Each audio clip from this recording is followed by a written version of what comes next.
This is Andrea Wilson and Justin Wilson of Pea Farm Bistro, and we are going to show you how we make we call it Grandma's Butter Bowl.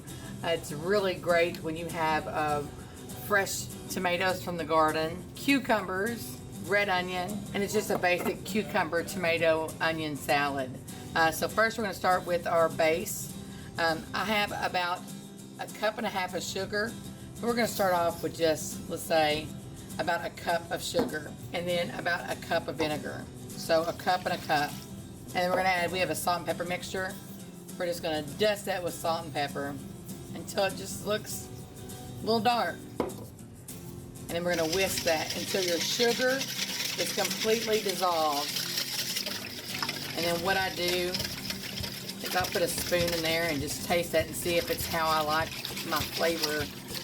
Sometimes I add a little bit more sugar. Sometimes I add a little bit more vinegar, depending on the flavor.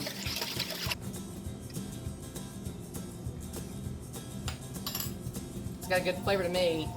And you're gonna add your tomatoes. I like to just chunk them up so they're like good bits. This is a good summer salad. You can cut them up small. You could slice them, you could dice them. Cucumbers. We like to add onions also. I do like to peel my cucumbers because if not, it gets a little bit too hard. And then you just combine all those flavors. And then what you would do is you would pack this in a Tupperware bowl, or here we'd use a Cambro, and just let it set overnight for 24 hours. And then it would be a perfect side option for like a picnic, a sandwich. Thank you for watching. We hope you enjoy it.